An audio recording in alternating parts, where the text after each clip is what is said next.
All right, we'll get going. 6:04. Hi, everyone. Good evening. Welcome to the July 14th, 2021 meeting of the Costa Mesa Sanitary District Citizens Advisory Committee. Let's see. Let's start opening items. Let's start with roll call. Thank you. Committee members Cindy Brenneman, Jeff Arbor, Judy Gilo, Mike Corcoran, Right here. Andrew Nielsen, Phil Marsh, Here. Seth Crnr, Here. Daniel Baum, Dicky Fernandez, Present. Vice Chair Sue Lester, Here. and Chair Elodie Katz. Here. Thank you. Okay, thanks, Nolani. All right, so moving along to public comments. Are there any members of the public on the line? Or I didn't see any hands raised, Madam Chair. okay, and did we receive any written comments? We did not. Okay. All right. I did have one thing that I didn't get to send out in advance, but I don't know whether I should bring it up later or if it's kind of a public comment. Is it okay if I share screen to show something? Sure. Is that, I mean, isn't there a time on the agenda where CAC comments? Is that later or do we do that now? It's usually at the end, Okay, I can wait if it's better. Okay.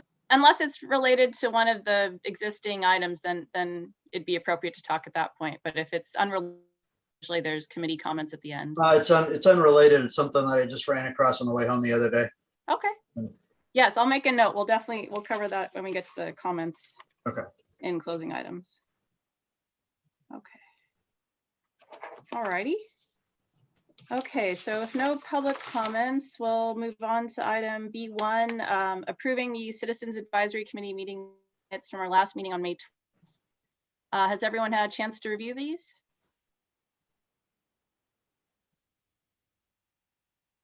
If everyone's had a chance to review them, would anyone like to make a motion to approve them?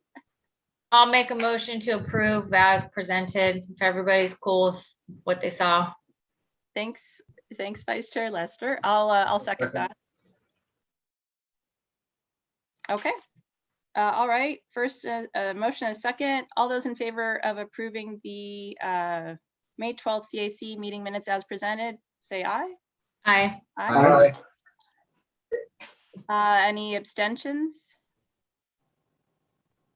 Any? Okay. All right. Those are approved. So we'll move on to item B2. Consider approving the 2021-2022 goals and objectives work plan schedule. So Scott, are you gonna? Yes, thank you. Okay. Thank you, Madam Chair. So, Thank you. so every year, according to our CAC handbook, the chair, the CAC chair meets with myself, the general manager, and the board president to discuss the work plan for the upcoming year. So Chair Katz, myself, and President Uden did a virtual meeting on June 25th, and we discussed some items for the upcoming year, which is in your attachment. And so that is for your review and discussion. If there's anything you think we're missing, we can add to that schedule. That is fine. I do want to just put one caveat on this, that what you see on the dates, you know, they aren't etched in stone. I mean, we do have the flexibility to move items from one day to another. For example, if you scroll down a little bit farther, Nolani, down to January, there we go. Was it provide comments and questions to community survey on January? I think most likely that's going to be presented to you in November. Right now, today we posted the RFP. It's on the website, and we notified some consulting firms that do public opinion surveys that we're interested in doing a community-wide survey. So that went out today. And so I'm hoping to, from the next couple of months, have the consultant present to you, engage with you on some questions we want to ask on the survey, and then in November present the results to you. So that's what I'm just saying. These items could change, but we're going to do our best to at least discuss all the items in the next 2 pages, unless there's something else you want to talk about. It was discussed yesterday by the board of directors. They did not have any comments or suggestions. So now it's up to the CAC to review this plan and submit your comments, give us your comments. And then if there are none, just give us your blessings and we'll proceed.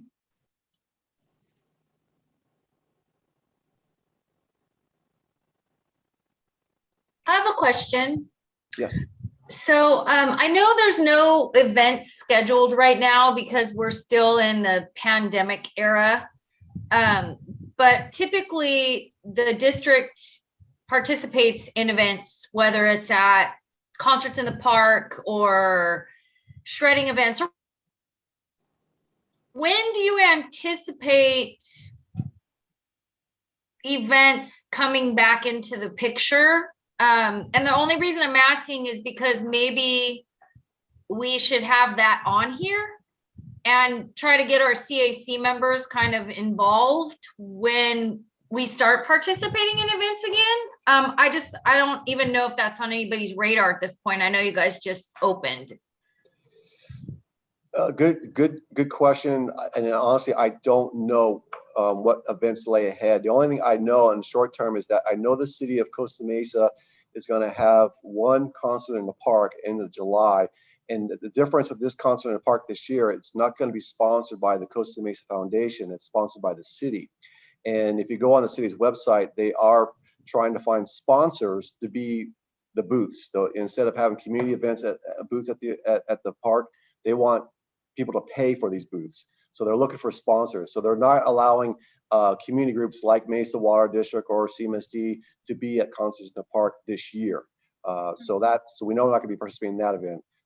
As far after July, I really don't know what's planned for 2021. We do have, as far as our own events, staff is working on still a virtual SEPA event, which we got great participation the last virtual event, but we're also looking at still doing kind of like a hybrid approach where we'll have in-person tours of the landfill and at the Orange County Sanitation Wastewater Treatment Plant. But everything else will be virtual because we just had a tremendous amount of people watching our virtual SEPA this year. So we're very excited about that. But as far as from other community events, I just don't know.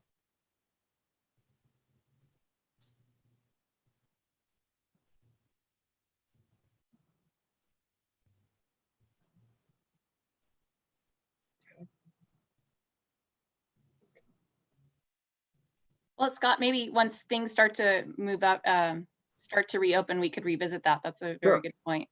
Sure. And this plan's a working document. Again, we can always bring stuff back. It's this, again, like I said, it's not etched in stone. It just kind of gives a good guidance on our working plan for the upcoming year. Okay. That's a good point. Does any other comments or questions about the work plan?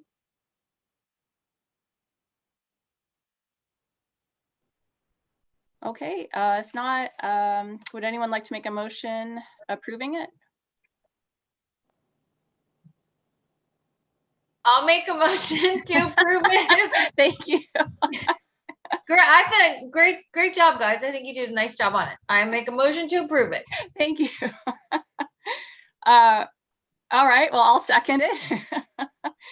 All right, motion and a second. All those in favor of approving the work plan for 2021-22 as presented, please say aye. Aye. Aye. Okay, thank you, everyone. All right. Okay, next, moving on to item B3, we have the FOG annual assessment. Yes, thank you, Madam Chair. So the Costa Mesa Sanitary District has a waste discharge requirement permit from the state, which most wastewater agencies in California that manage a sewer system of 1 mile or more has to have this kind of permit. And one of the requirements in the permit is to adopt and implement a fat, oil, grease control program.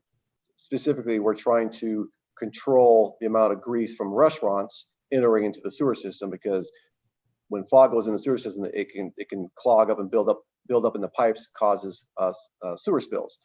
We contract with Fsc Environmental to manage our fog control program, which requires a lot of inspections to making sure that the restaurants are complying with their permits and using best management practices and maintaining their grease interceptors. If they don't, then we do have our ordinance to fine them if we have to. We can even have the power to shut a restaurant down if they're violating our ordinance. But tonight, I have Joe Jenkins here tonight. He is going to give the committee an overview of our fog control plan this past year, and he'll be available to answer any questions you may have. So I'm going to turn it over to Joe. Okay, great. Thanks, Scott. You guys all hear me okay? Yes. Yeah. Okay.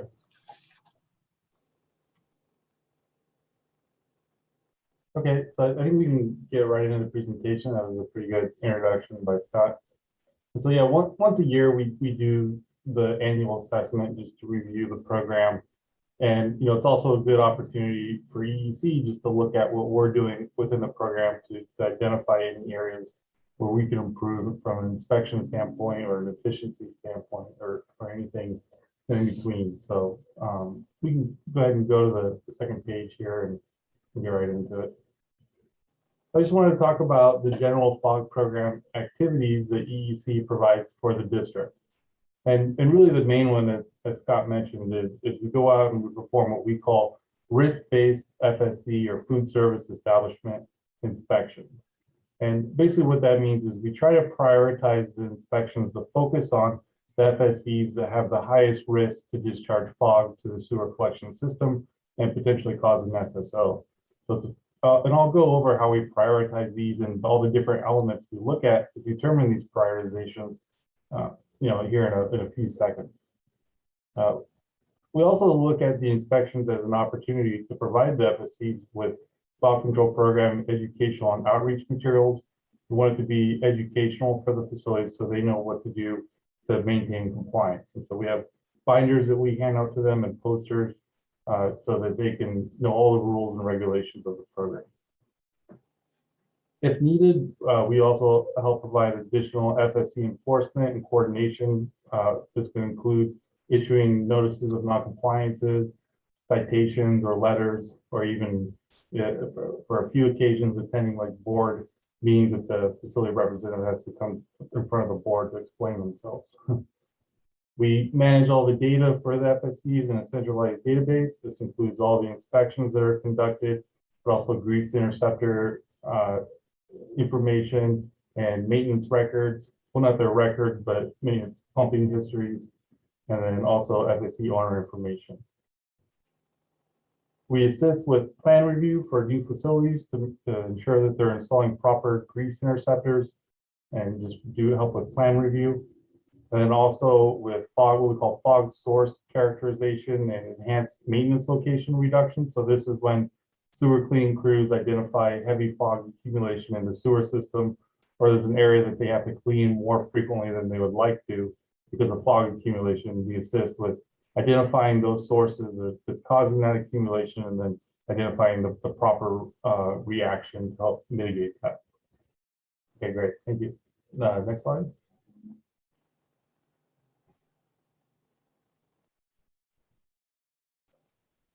So a big part of what we do with the program is just managing the Fsc inventory and making sure that we've identified all the food service establishments in the service area that could be discharging fog. So we make sure that they're receiving the materials and they're being inspected. So how we do this is once a year we review the healthcare agencies list. So they have a pretty exhaustive list of all the restaurants that are in the city or in the sanitary district. We coordinate with the city of Costa Mesa and get business license lists from them. Through the plan review process, when new facilities come in and submit plans, then we know that they're going to be opening very soon, so we keep track of them at that point. And we've actually seen a pretty good reduction in the number of FSCs over the last year. And I can explain why we're seeing that. A lot of it is COVID-19 related. So then on the next slide, on this slide, you can see on this table the history of the FSCs within the program. And, at the end of about this time last year, I would say we had about 730 that were in our database. And really at this time, we had just recently done an inventory dump into the database. So we knew that this number was going to be escalated. We also knew that there was going to be a significant reduction over the next year. And so, approximately, 90 facilities were determined to be, of those 730 were determined to be out of business. And then also about another 100 were determined to be what we call either limited food preparation facility or just not a food service establishment. The healthcare agency list will give you like a Walgreens or a regular grocery store. They're just not cooking food or they're not preparing food. And so we go through it and we make sure that we weed them out of the database so that we don't prioritize them for inspection. And we just renewed all the FSC permits just recently within the last month. And so we wanted to make sure we had a good, clean database. So we issued permits to the right facilities. So over the previous 2 months, we've been doing a lot of cleaning out of the database and making sure it's as accurate as possible. But there was a significant reduction as it related to businesses going out of business as it related to the COVID-19 shutdowns. And you can see there was also a reduction in the number of gravity grease interceptors and hydromechanical grease interceptors, that's the GGIs and the HGIs. When a facility goes out of business, they don't necessarily remove their GGIs, so those are still there. They're just not active. So if a new facility comes in to where that old one was, they'll pick up their grease interceptor and keep using it, and then that number will come back into the database. So it just means it's inactive. They could have removed an HCI if it's a small one and taken it with them, but a lot of times they just leave it there.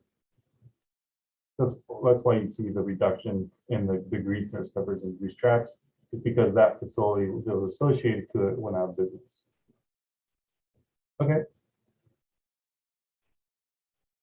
Okay, so here's how we establish the risk and the inspection priorities for the food service establishment. First, we look at if they have a presence of what we call high-risk cooking equipment. This is either grills, stoves, deep fryers, anything that can produce a lot of fats, oils, and grease within the kitchen. Facilities that have equipment like that, we want to make sure we're inspecting them more frequently than facilities that don't. And then also their proximity to an enhanced maintenance location. These are again the areas of the sewer system that have to be cleaned more frequently than annually. And so any facility discharging to an enhanced maintenance location will be prioritized to be inspected more frequently. If they have a grease interceptor, we prioritize them also just to make sure that they're maintaining their grease interceptor. We don't want to go a long period of time without checking in on them to make sure that they're cleaning it, pumping it. And then anyone who has elevated, we call kitchen best management practices requirements. So there's some that have to do elevated or increased like hydrojet line cleaning, or also they could be identified as a facility that's discharging excessive fog to the sewer system. They don't have a grease interceptor. And so we want to make sure we inspect them more frequently to make sure they're doing good kitchen best management practices. So they'll have an elevated inspection frequency also.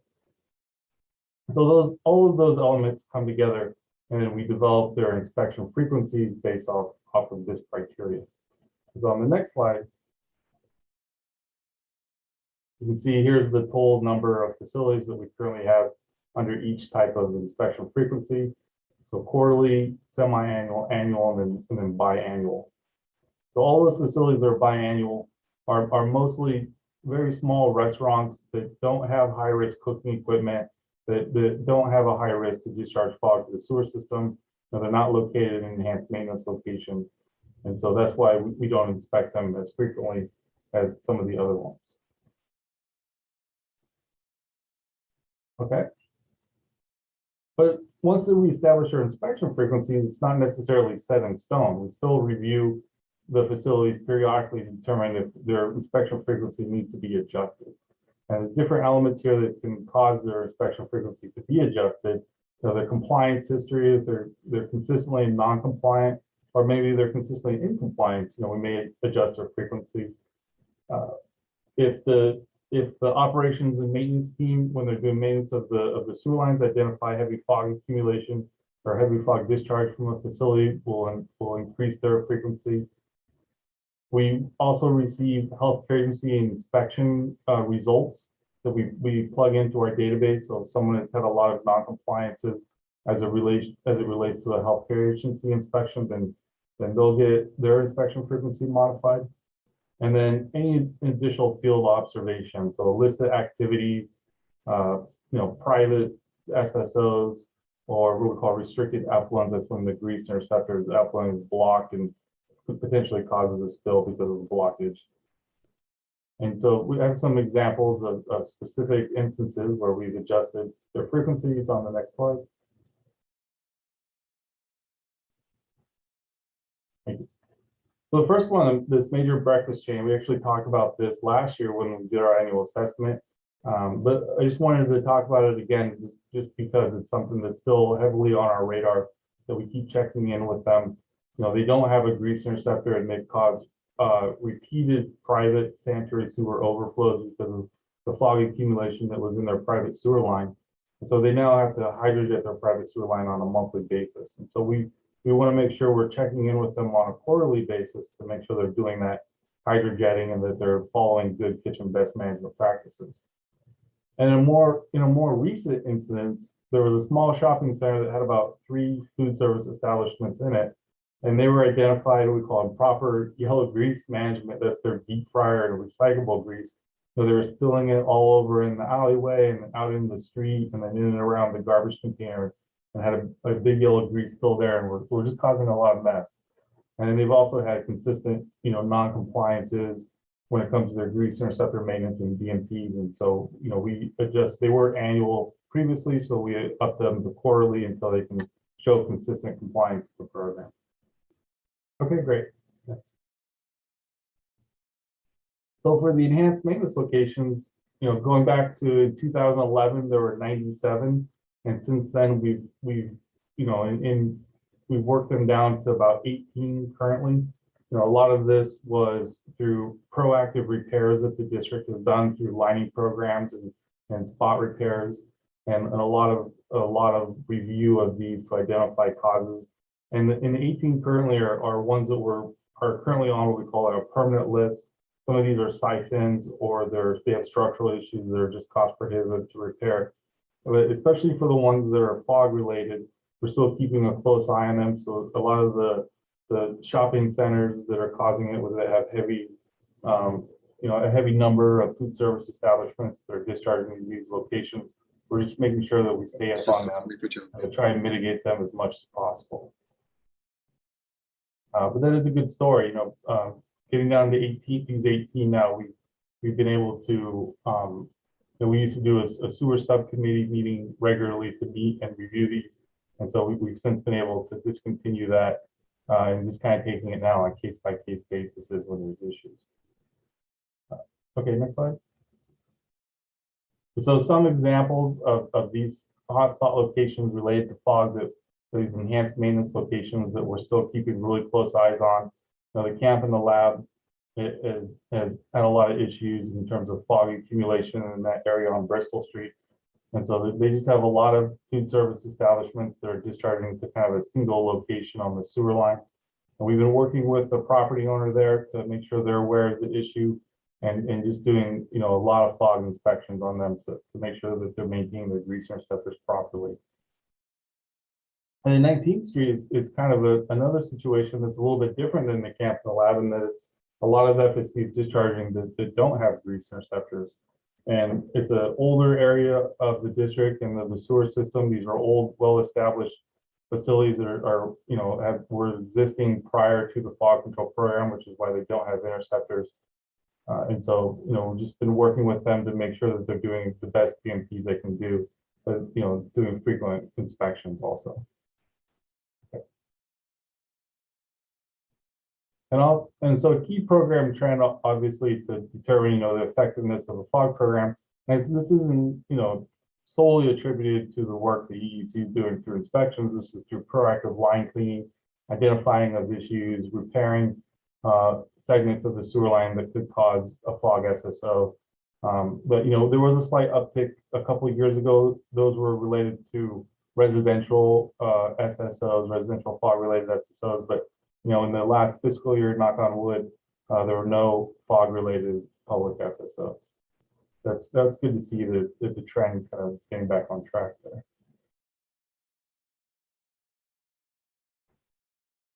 So some of our recommendations ongoing for the program, I think a big one for us is just to continue doing the risk-based analysis of the FSCs, making sure we're getting out to them, doing, providing them with the programs and just continuing to have a strong presence, especially with the facilities that are discharging to fog-related enhanced maintenance location to try and mitigate those locations as best as possible. We don't want to have, any additional or new issues related to fog in the sewer system, by relaxing on any of these high-risk facilities. A goal that was established last year was maintaining compliance rates, 10% or less non-compliance rate for BMP kitchen best management practices, what that means inspections, or grease removal equipment or grease interceptor inspections. And so I think we met the goal for BMPs around like 8% compliance rate for BMPs. We're around 12% non-compliance rate for GREs. So just slightly above that goal. So we're looking at those and reviewing and seeing what we can do to achieve a bit of a higher compliance rate for GREs. And then increase enforcement on excessive fog discharge and on these enhanced maintenance locations, just really working with the property managers and working with these areas to make sure they're staying in consistent compliance. And if we're identifying chronic non-compliance issues or excessive fog discharges, just ratcheting up the enforcement, it can be either through fines and citations, or it could also be through threatening them to have to retrofit with gravity interceptors. So that's my presentation on the annual assessment, and definitely encourage everyone to take a look at the report. It definitely goes into more details. So if anyone has any questions at this time, that'd be great. I have a question. Yeah. Could you go back to the trend chart? Yeah. So with and this is great to have a trend chart showing the actual performance. Do you have any indication of how successful the interventions or the training have been to influence this chart? I mean, clearly it was in a great direction. And then there was, I guess you said, individual homeowners had issues. Can you maybe talk about that a little bit, about how the work you've done, how it impacts this chart, and maybe what went wrong? Was it just not as much communication with individuals as opposed to with restaurants, or whatever might have caused that? Sure. Well, I think currently too with residential, what we saw especially in 19 and 20 with residential was a lot more people, eating at home and that sort of thing, and not going out to restaurants as much. And so you do see an increase in fog accumulation from the residential community. But it's very challenging to have a significant impact in the residential community from a fog outreach standpoint. The district does have handouts that can be provided to the residential community, but it's typically done when there's specific issues identified, I think, rather than something that's more of a routine activity.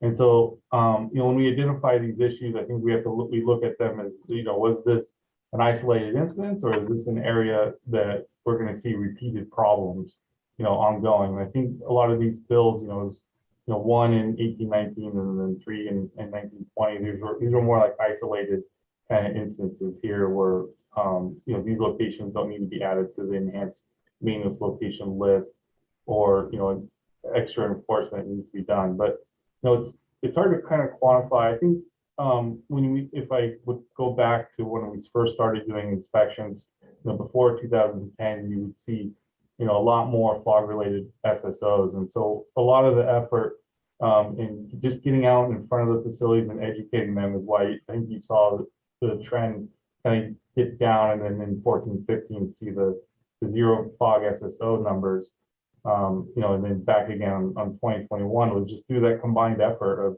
getting out in front of the facilities, educating them, making sure that they're maintaining their devices, but then also the proactive line cleaning that the sewer system cleaning crew does. They really make sure that they're doing a really good job out there getting the fog out of the sewer line and staying on top of them and making sure that you're not having spills. So it's that combined effort really that kind of speaks to the success of the program. Okay, thanks. And then the follow-up comment is, maybe you want to show on this chart, again, you got the great work from 2010 all the way through, 18, and maybe it even continues through 2021 or 2020, except for those, the residential. You may want to have a chart that shows what is going on in the non-residential to show how well you're doing. Yeah. And then have another chart that talks about, or another line that talks about the residential, so that you can show how well you're doing with the business community. Right. Okay, yeah, that's a very good idea. And I think that's kind of a common issue for most fog control programs. They do a really good job in the business communities, and because that's where they can really enforce on them, but requiring them to put in grease inspectors. But in the residential community, it's a lot more challenging because it's about changing people's habits and how they do things within their house, and just trying to educate the masses as much as you can. So it's very difficult, certainly from a residential standpoint, for fog control. Yeah, thank you. Very good. Thank you, Joe, for that response. And I can kind of piggyback on what we try to do to prevent residential fog. This past year, we did a series of public announcements. We created some videos, which I think you can see on our website, and we disseminated that on social media on how to properly dispose grease at home. And remind people not to pour your grease down the drain. We also put in our newsletter, which is also bilingual, which so those people could, we can reach the Spanish-speaking population as well to remind them not to pour grease down the drain. And then we also have a partnership with Orange Coast College, where they will accept grease, and we have a contractor that will pick up the grease at no charge to us or OCC, and they'll take that grease to a rendering facility where it's recycled into usable products. And we really promote that program during the holidays, during Thanksgiving and Christmas, because that's when we know a lot of people fry their turkeys during those holidays. And when you fry in turkey, you're talking at least 5 gallons of grease, cooked grease. And what are you gonna do with that? You can't pour it down the drain. So the OCC recycling facility is a great location, a great place to dispose of your cooking grease. So those are some of what we've done in the past. We continue to do in the future for residential fog. And like Joe said, that's the most challenging part of our fog control program. Question.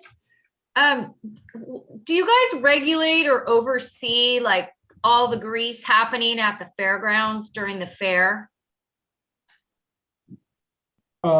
Yes.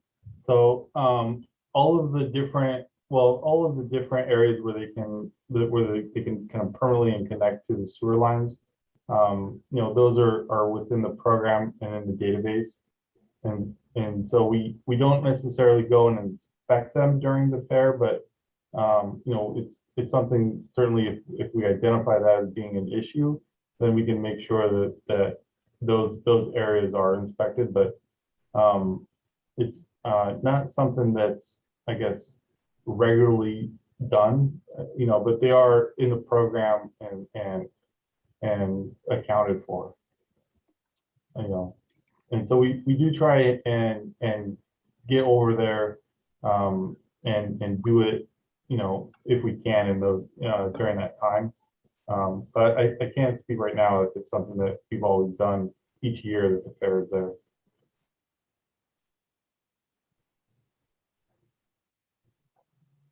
Thank you. Yeah. I have a question, Joe. Do you know of these, of the chart where you show the SSOs, Mm-hmm. what was the volume of the largest one?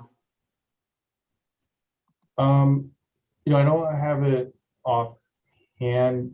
Scott may know. I know there were some larger volume ones in 17 and 18. Those were the pump station issue ones that were in that, what was it, Scott, like 50,000 or 70,000 gallon range.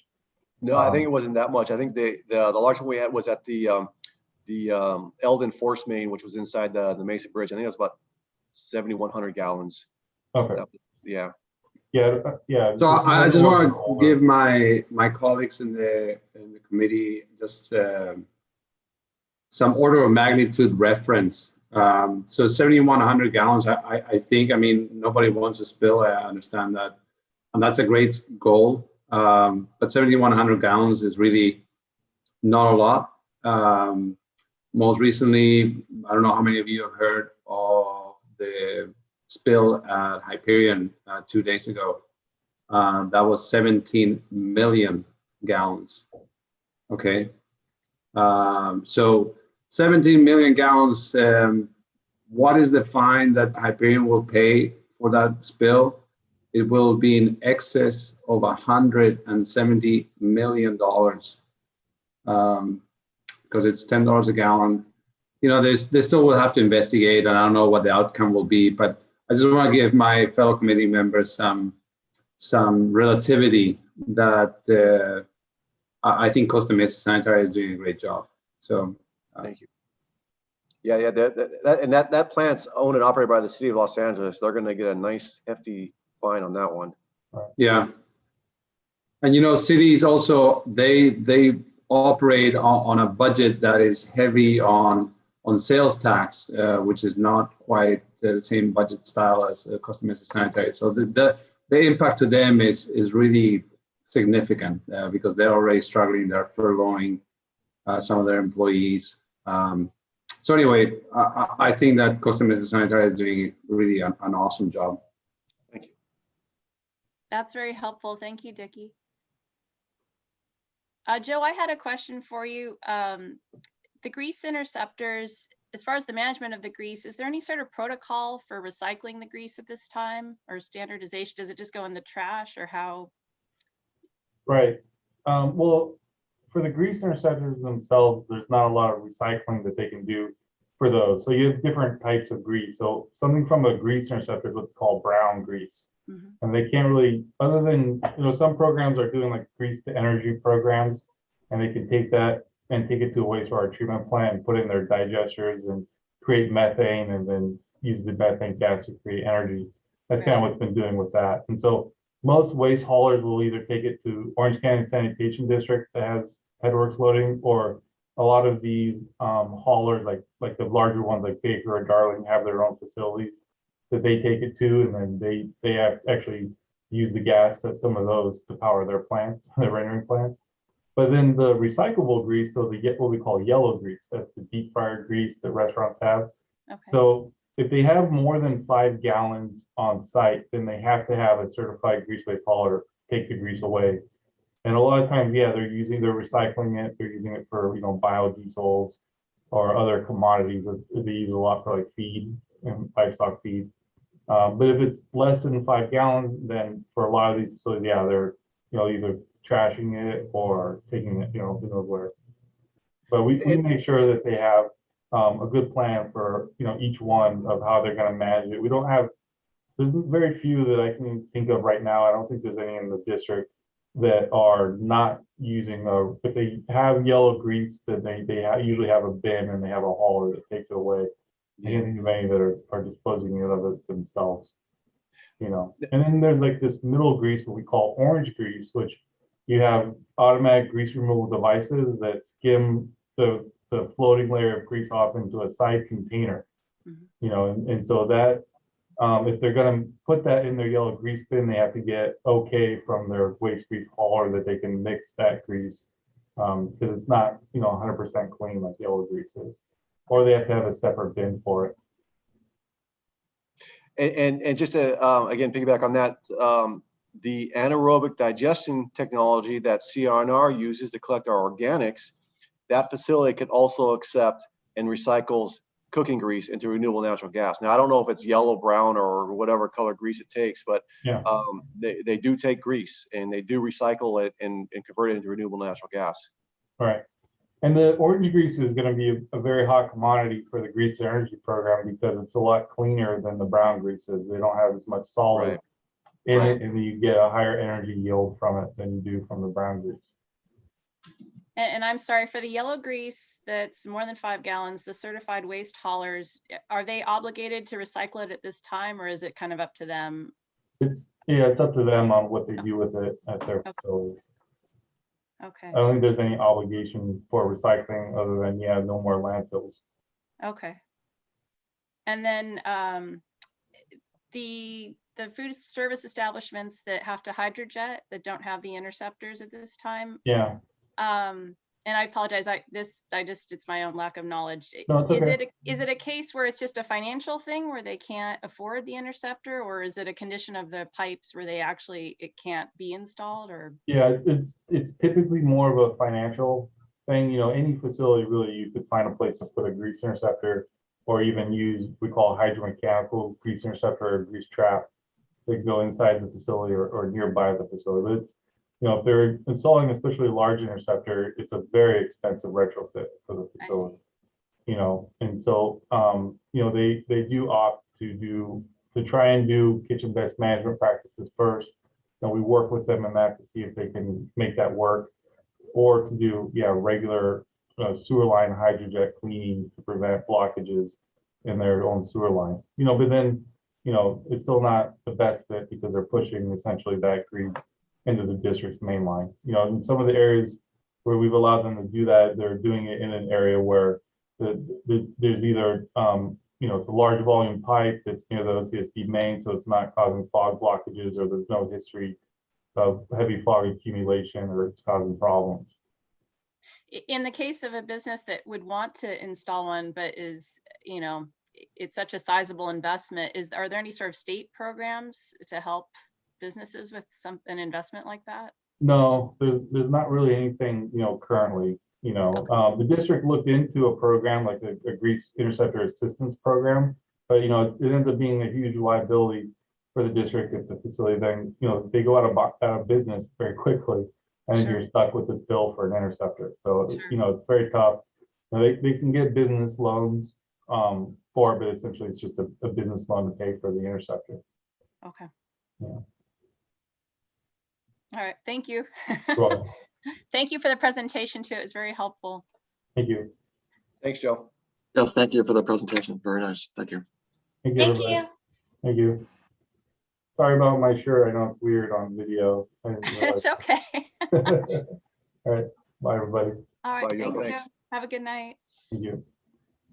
Okay, great. So we'll move on to item B4, review and comment on performance measurement benchmarks for CRNR. Yes, thank you, Madam Chair. So last June, on June 8th, the board of directors denied CRNR's request for an annual rate adjustment. However, they did want to reconsider this CRNR's request in 6 months. So they're directing staff to bring this back in 6 months.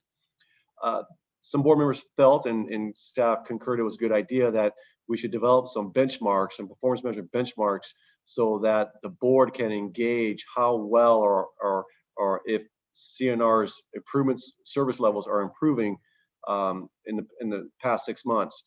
And so staff developed some performance measurements which are attached to your staff report. However, we did present these to the board yesterday, and they did have a couple of suggestions, and we did make some revisions, and these are the revisions you'll see on the screen right now, the one in red. So number 3 was actually suggested by Mr. Mosier, a member of the public, and just suggested we indicate how long should we give CNR to respond to us when there is a delay in services, because that's really important for us. The sooner they can tell us there's a delay, then we can get the word out to the public that, hey, please be patient. Your trash will be picked up. We're just CNR's experiences and delays. And then the other recommended change was on number 7. The board of directors suggested that we revise that benchmark to give it some more teeth.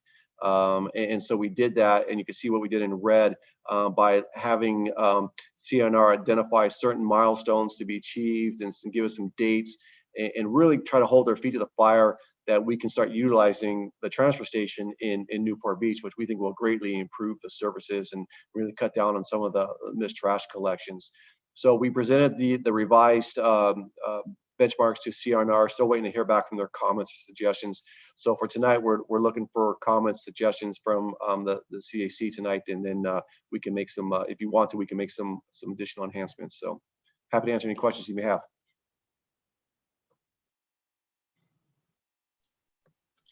Scott, is there anything that relates to if somebody's service is delayed, how much time they have to then pick up whether it's especially actually organics or the mixed waste bin? Typically, they try to get out there the same day. If not, the latest would be the next day. Now, however, doesn't that always come true? Depending on, especially like if it was on a Friday, obviously, you know, if it's late in the day, then they can't come out till Monday. But the one thing we have tried to improve is that we do now have on the weekend calls, we do have direct contact to someone in CNR. So if someone will notify us ahead of time on a Friday, and even if we're off, if they use Gov Outreach and we get that notification, then we can notify CNR and say, hey, go out there on Saturday and pick up their trash. So that's our goal, is try to get out there within 24 hours to get it picked up. Okay, because the reason I'm asking is my mom's house is in the Hillcrest area, and over the last month they've had some significant issues getting things picked up on time. Yeah. And when you call CRNR or even on your website, it says that, you know, they have until 6 p.m. that day to pick up whatever it is. I think we lost our connection. So if they have till 6 o'clock, you can't very well report something by noon. And the issue has since gotten better, but it's usually the organics that doesn't get picked up. And then you have like all these trash cans rotting by the curb for 3 extra days. So that's why I brought that up. Yeah, no, thank you. I mean, correct. You're correct. They're responsible. Well, you know, please be patient. Wait till 6 p.m. And that is correct. They have till 6 p.m. If after 6 p.m. you're right. If after 6 p.m. we get a call that they're or are going to deliver the and pick up our trash, then we will contact CNR to go and get, hey, go out there the next day and pick it up. And typically they are good at, they have been good at that. Lately, we're seeing some anomalies out there, but one thing we did talk about yesterday with our board as well is how we're improving our communication methods with CRNR. So we're hoping that would also alleviate some of these missed collections.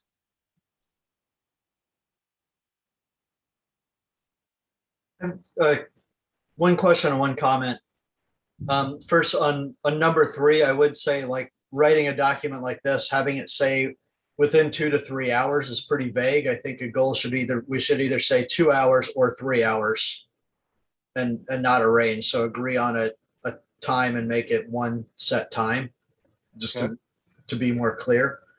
And then I had a question about the meaning, the like total meaning and the reasoning for number 1. Like, is there a problem with the vehicles that they have, and a reason to keep the fleet age to 5 years? Is there excessive amount of mileage that they're doing? Yes, we learned that the fleet servicing in our community were quite old. They were 8, 9 years old, and that's typically the lifespan for a refuse truck is about 10 years. Because once you get in that 8, 9, 10 year range, you're going to see a lot of breakdowns, and that's what CNR is experiencing, a lot of breakdowns. And so we want CNR. We requested CNR. They agreed that they are going to replace some of the older vehicles and put newer vehicles in our community to cut down on those breakdowns. Okay. I just wanted to be sure it wasn't like an arbitrary thing, because I know, like, environmentally, one of the big concerns, a lot of people who are switching to like electric cars and things like that, to be like replacing a car at an earlier age is actually more detrimental than doing that. And I just wanted to be sure we had good reasoning for that. And okay.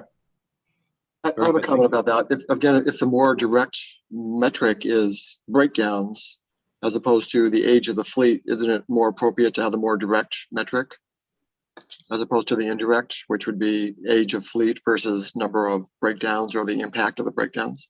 Yeah, I guess mileage instead of years. That's true. Yeah. The reason why we put years, because that is one of the measures we use when we audit their performance. We hire a consultant, and he goes out and reviews their records as far as how old they are. If we try to engage how many breakdowns they have, I don't know, would they be honest? Would they let us know how much that is? I don't, that's like, it's something we could explore further. But the real concern is when they're missing, right? When they're late Yeah. or whatever else. So I mean, by having some other, I don't want to say arbitrary, but some other metric that's not direct, then you might get a false sense of security of it being a meaningful metric. Right, right. Good point. Or maybe Scott? mileage correlates more than age. Well, with heavy duty trucks, they usually, it's more by, they don't, it's not like a cars when you attribute the age of car by mileage. By heavy duty vehicles, it's by hours. They calculate the hours of operations. That's how they calculate it. Cool. Not by mileage. Scott, I have a question about like recording the things.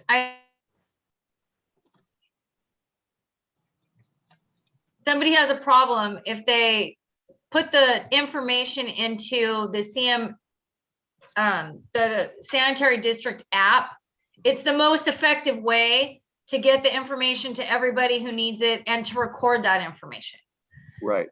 Yes, that's correct. We prefer Gov outreach. That way everything's documented.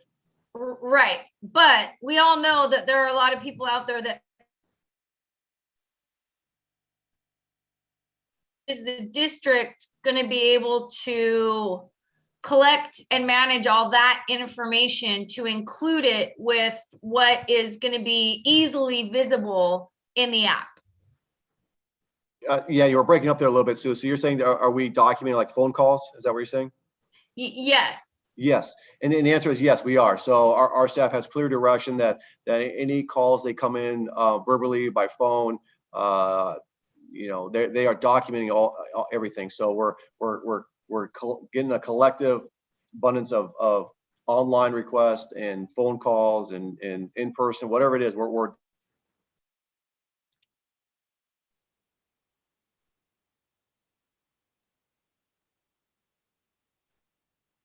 Thank you. okay. You're welcome. Scott, just to piggyback on what Sue was saying, regarding number 2, so on the website, on the CMSD website right now, there's a telephone number to call if you have a missed pickup. Is that to CRNR, I assume? Is it an after-hour call or what? We'll have to look at it when we do the website thing next, but I believe there's one phone number and then there's or submit an online notification, which I think is Gov Outreach. Yes, that's Gov Outreach, correct. Okay.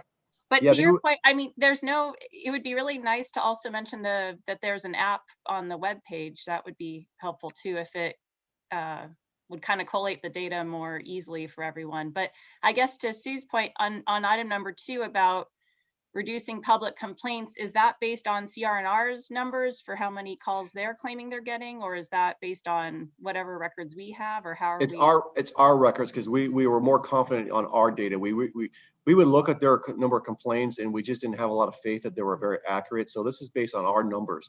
So okay.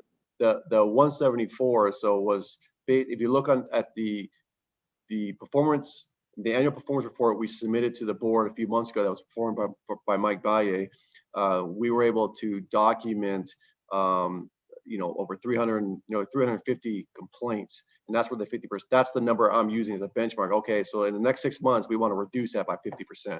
Okay. And then regarding number 3, once CRNR notifies CMSD staff, how is there a plan for how the staff will notify the public? Because to Sue's point, I live in the next neighborhood over, and we've had several Fridays where the organics gets missed, and then it'd be nice to get it. I don't know if we have the ability, but even like if we could subscribe to text message updates and say, oh, hey, they're not going to come till Monday, pull your trash into where it's shaded at least, so it doesn't sit in the street. And yeah, right. Text message updates an option? Right now we would disseminate that on social media, and hopefully people could blast that out on their personal email, on their personal social media accounts. And also we have email accounts. We are exploring other ways to get the word out. What would be really nice if we can subscribe to Nextdoor. Yes. That'd be the best. But all special districts throughout California are having a hard time because Nextdoor does not recognize special districts as essential services, like police and fire or the city, where a city can have a next door account because the next door recognizes them as essential services. They don't recognize special districts as special services. The good news, though, is that one of our associations, the California Special District Association, has been working closely with Nextdoor to try to convince them, hey, look, you need to include us. We provide essential services, and it seems to be working. They seem to be coming around and understanding that. Now, with that said, does that mean we're gonna have a Nextdoor account in a month or two? No. Probably not. But I think in the near future we could. And I think once we have that Nextdoor account, that's gonna be a huge difference, big difference in getting the word out, helping getting the word out. Agreed, definitely. That's great news. Okay. Thank you so much. You're welcome. But are these being looked at as minimum, like before they have the audacity to come?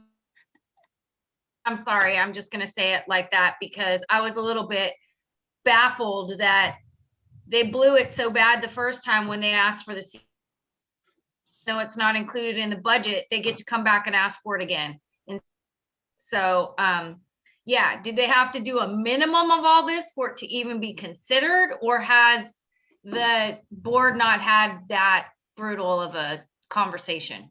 Well, for a staff's perspective, for us to make a recommendation to approve a CPI, our position is that they need to comply with these. They need to meet these benchmarks. They need to hit them. And if they don't hit them, then we're gonna tell the board, here's what they didn't do. And quite honestly, our recommendation probably again deny it, because even though we see some improvements, if they don't hit the benchmarks, that's why we have these benchmarks. We want them to hit them to demonstrate they're going the right direction. That's what we're going to use as measurements are these eight measures. Thank you.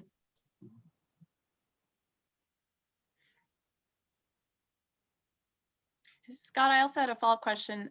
Did they clarify? I feel like it must have been several months ago, but we found out they didn't actually have some natural gas vehicles in the fleet that were serving us. Did that get resolved? Yes, I think those were just temporary vehicles. Again, due to the breakdowns, they would bring in some diesel trucks. But again, they reassure us that the younger fleet, the 5 years fleet, will be all CNG fleet or RNG vehicles. Okay. And then regarding number 6, or adjusting the Friday organics route, is that so potentially those people will have mixed waste pick up that day and then not? No, and then organics on Monday? What they'll do here is again, we're requesting CNR to adjust their schedule. No one's going to have a change in their collections. It's just that they need to maybe add another vehicle in the fleet, so they can reduce the load. That's what we're asking, is to add additional vehicle in the fleet. Okay. Perfect. Thank you for clarifying. Sure. Okay, does anyone else have any questions? Additional questions? I do. Oh, Judy, hi. Hi. Go Rita, ahead. Finally. I am concerned about the financial end of things for the public. And I'm hearing, prices are going up and all of that sort of thing. And I know it needs to be because it gets more expensive. But what if somebody would like to have their trash collected every other week? Is there a chance you could reduce your costs, our costs? Yeah.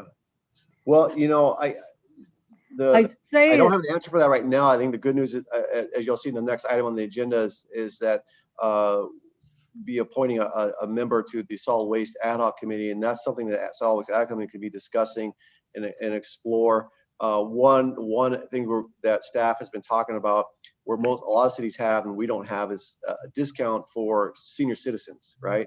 That sounds good. Yeah, a lot of seniors have discounts.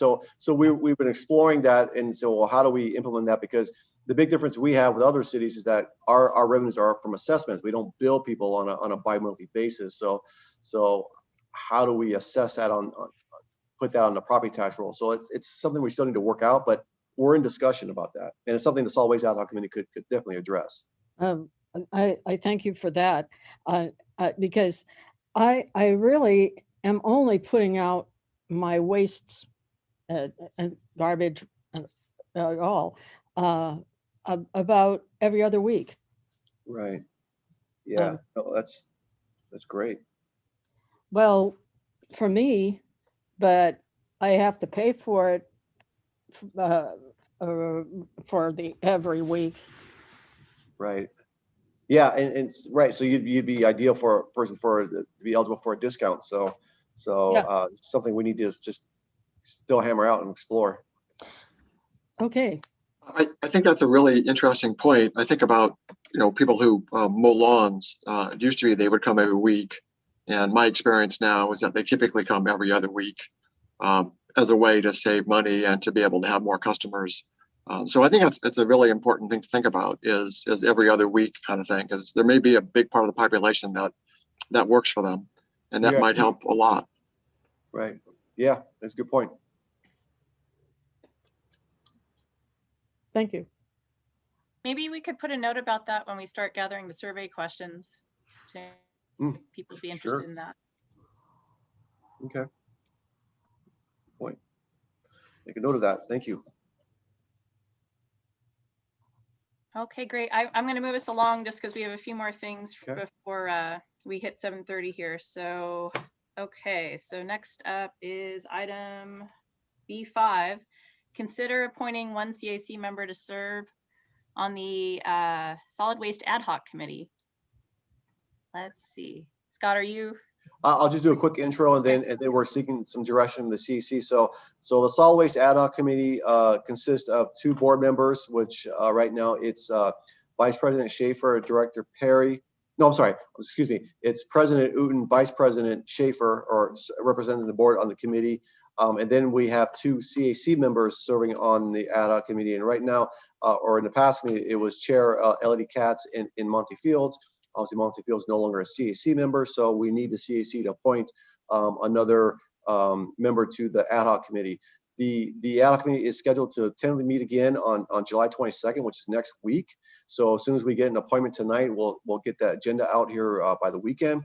And how often they meet is really based on the Ad Hoc Committee. It's up to them on how often they want to meet. It could be monthly, bi-monthly, but we do anticipate them meeting quite often, only because we do have some really important topics to discuss, like SB 1383, possibly 3-cart system. Now we talk, maybe discounts for seniors, pick up every other week. I mean, there's a lot of stuff that we need to talk about. So I foresee the Ad Hoc Committee being very active.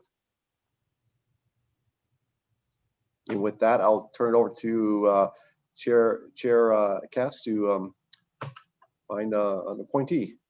All right. Well, I guess first, would anyone like to volunteer?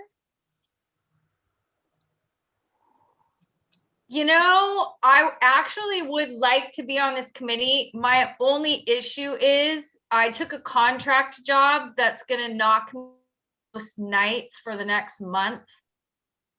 And so I really wouldn't be able to participate for the next month. But, I may start coming to the meetings after that, just because I want to know more about this. I think there's a lot to discuss. Or I would volunteer now, but I don't want to volunteer and not attend. Fair enough. Yeah, it became clear when we got together to discuss the work plan how it's urgent and there's a lot of issues to be discussed. So that's why we kind of reactivated the committee. Committee member Lester, I just want to let you know. Oh, wow. Sorry about that, wrong. I have 2 devices going at the same time. No I just want problem. to let you know that the upcoming Solid Waste Committee meeting will be at, I believe, 8 a.m. So if you're able to attend, that would be the time frame. 8 a.m. when, and is it by Zoom? Yes. This meeting will be by Zoom and it will be on the 22nd. I think it's My Thursday. schedule's pretty flexible. I could you need somebody. Awesome, Mike. Thank you. That would be wonderful. Well, I will make a motion appointing Mike.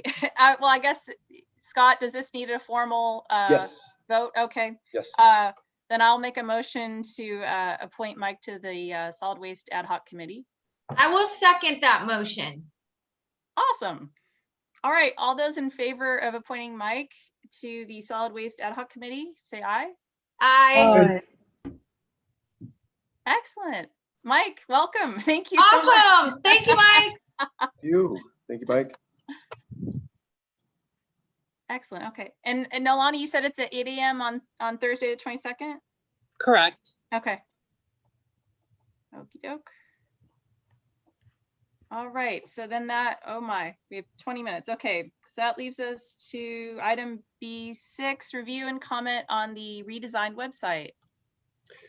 Thank you, Madam Chair. I'm gonna turn this over to Gina Tirano, who was really instrumental staff person to put this together. She was the one that put the RFP together, solicited the RFP, reviewed the RFP, and made the choice to hire the firm to redesign our website. And then she coordinated with the vendor gathering all the information, and she did a fantastic job. I think it's a real cleaner look, easy to navigate.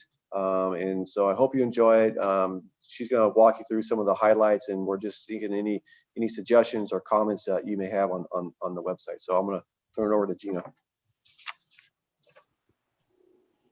All right, thank you, Scott, and good evening, CAC members. Can everybody see my screen? I just started sharing. Yes. Perfect. All right, so I'm really happy to share with you the new district website. As outlined in Scott's district, worked with Revise, who is an established municipal website designer that has been in the business for over 20 years. They've launched about 1,300 government websites nationwide. And in our comparison of different website vendors, Revise provided the most modern and user-friendly design, and it also managed to provide the services at the same cost as our previous vendor, which is about $6,000 per year. So I just want to give you a brief overview of the site. There's a lot going on, but I wanted to start with our homepage here. So one of the first things you may notice is this box down in the corner. It's an alert feature, which is pretty cool. It's a way for us to share any emergency or urgent news that the public would need to see as soon as they come to our website. And so it sort of follows you down the page, as you can see. Might be a little annoying, but for emergencies, you want it to be visible and grab people's attention. So to close it, you just click this little X, and then you can continue to view the rest of the screen. So up here we have our public meetings. You can see tonight's meeting right up front here, July 14th. If you click on that, it pops up all of the meeting information that you'll need, including our agendas and any joining information or location information down here. Let me close that back up. And let's see. So we also have a translation button. This is run by Google, so it's a Google feature. If you click on it, you'll see that there's over 80 different languages for translation, which makes it, we believe, more accessible to anyone who may not speak English. And down here we have our slideshow. So you can see it brings some movement to the homepage. We can change out with different photos just to kind of show who we are, our equipment, different pictures that may represent the district. And scrolling down a little bit more, this section, these are our quick links. So these are going to be the most popular web pages on the website. Of course, these are interchangeable, but generally these are currently the most visited pages. People are interested in trash collection. The large item pickup program is probably our most popular program. And then we are required to have a direct link to our meeting agendas on the homepage, required by state law. So we have that right there. Scrolling down a little bit more, this is our news section. So this would be any press releases or major news that we want to share. If we have employment opportunities, you can see we have our reopening information here, our new website right here. And you can read more. If you click on see all news, that'll take you over to a page where you can go back into the history and see all of the different press releases we've had in the past. And so I'll go back to our homepage here, close this up again, and we'll keep traveling down here. So this is our our social media section.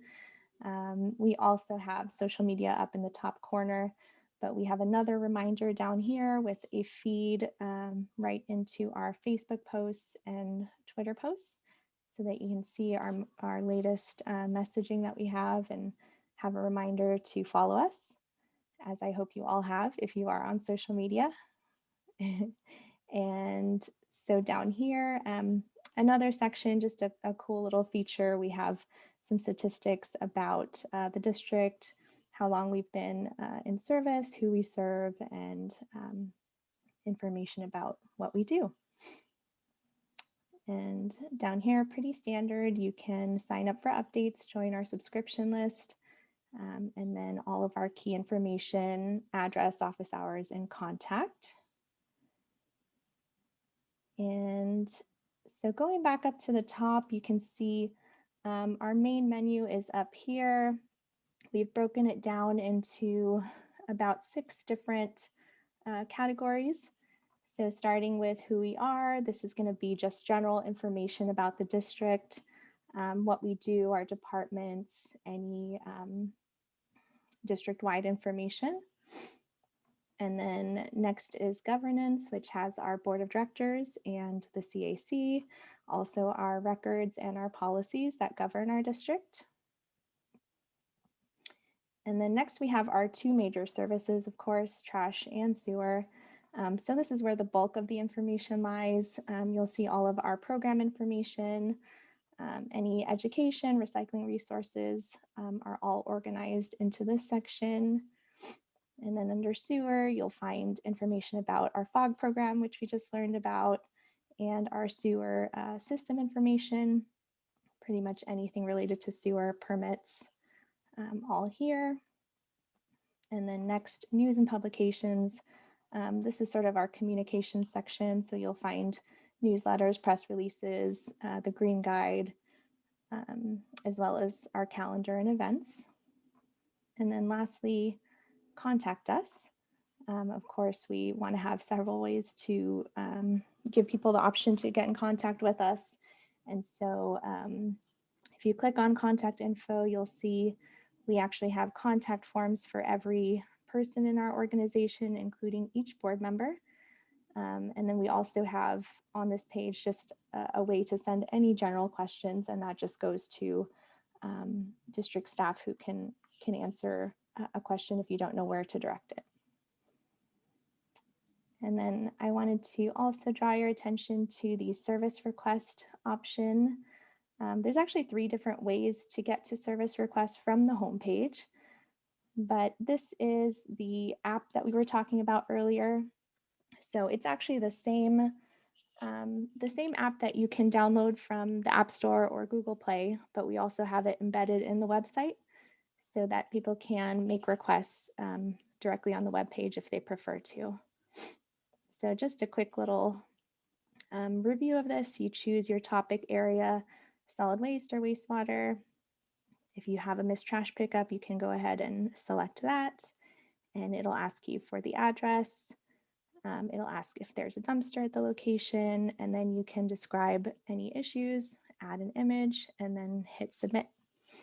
So it's pretty quick and pretty easy. And as Scott mentioned, it's a good way for us to be able to track any issues, questions, requests.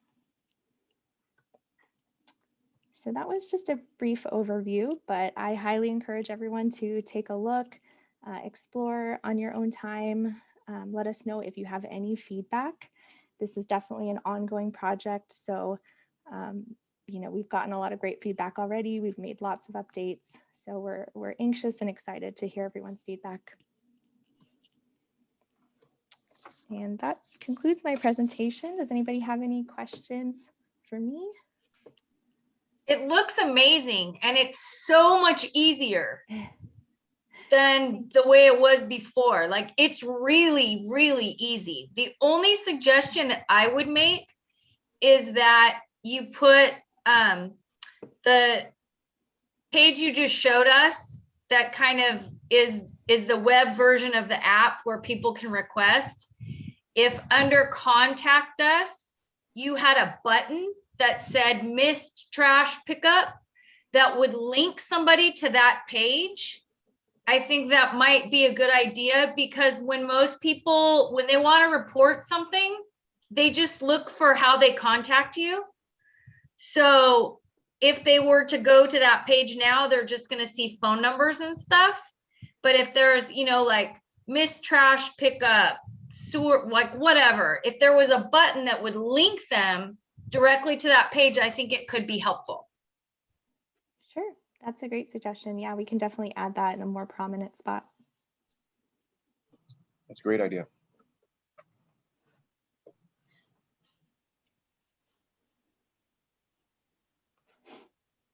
I just want to second what Sue said. I think the website looks amazing. I really love how you divided everything up. It made a lot of intuitive sense. I like the different categories, and I agree with Sue actually completely. I thought it was really easy to find everything. I just agree that a more direct access to missed pickup and like she said, a sewer issue might be helpful. Mhm. I did actually, I was looking to see, is there a place on the website where we keep previous bids for, I know there's a like kind of repository of existing contracts, but do we have a place to look at past proposals? I might direct this to Nolani as the district clerk. I believe we only keep the winning bids. Is that correct, Nolani?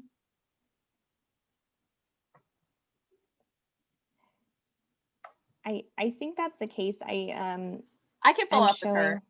Sure, yeah, we can get back to you on that. Okay. We might have a spot for it in the same repository you're mentioning. This is where we keep current bids on the bid opportunities page, but we do, as you mentioned, have a records page, which is right here. Mm-hmm. It actually leads to an outside website, Laserfish, but you can find all of our agreements and contracts there as well. Excellent, thank you. Sure. Let's see. Does anyone else have any comments for Gina about the website?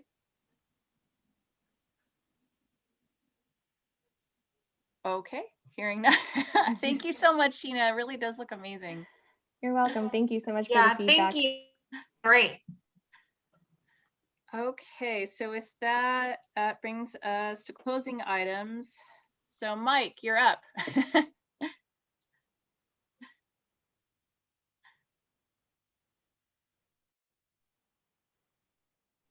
Except you're on mute, I think. For closing comments, we'll start with committee member comments. And Mike, I know you mentioned you wanted to mention. Okay, there we go. Awesome. Sorry, the unmute wasn't working. Is it okay if I share my screen to show a picture of something that? Sure, I'll go ahead and make you co-host. Give me a second.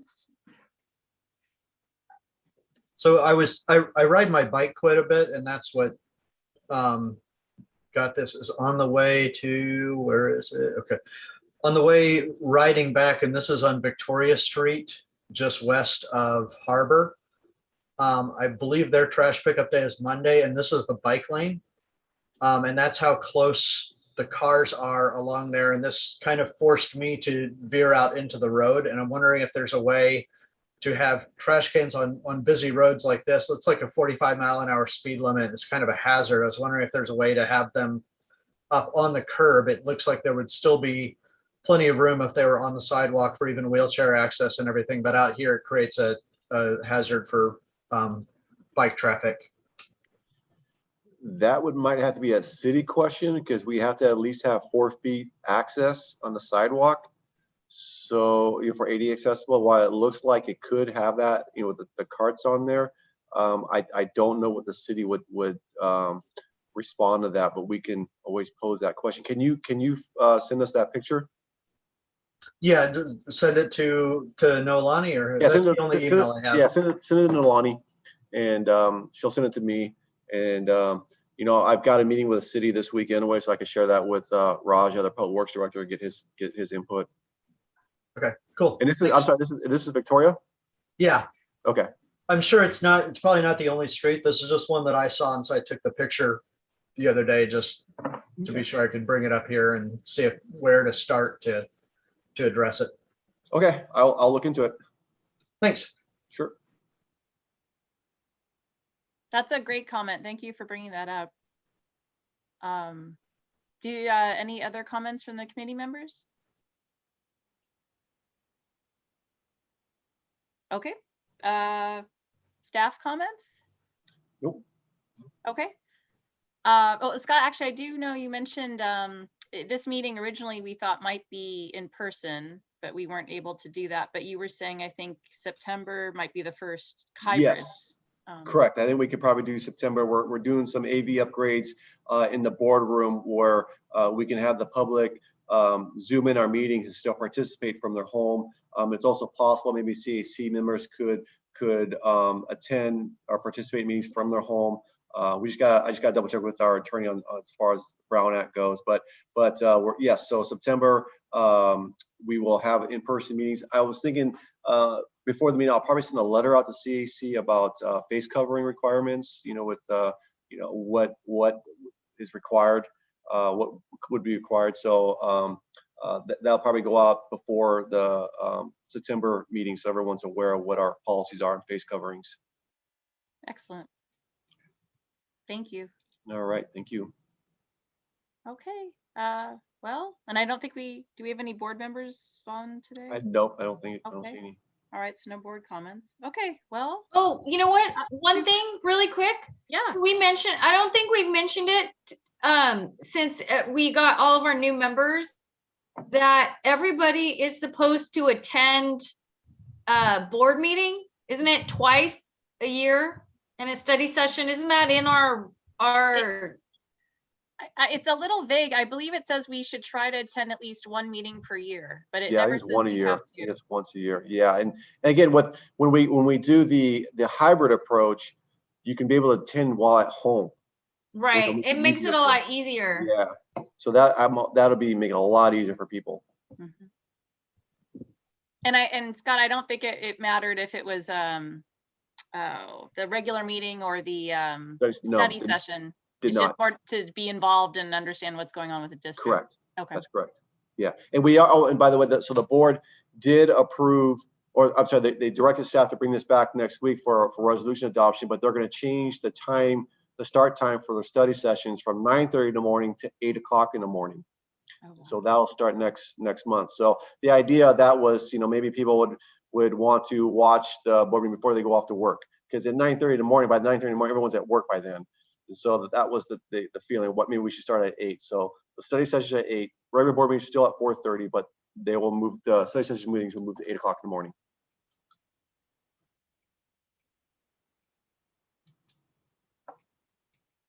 Okay. Excellent. Thanks. Thank you, Sue, All right. for mentioning that. Thanks, Okay. everybody. Yeah. right. Great meeting, everyone. Thanks, okay. everyone. Good So, meeting. and Bye-bye. next meeting is September 8th. Is that right? Correct. Okay. All right. Okay. All right. It's September 8th. Will be Bye. by the Have a good night. Good night. What did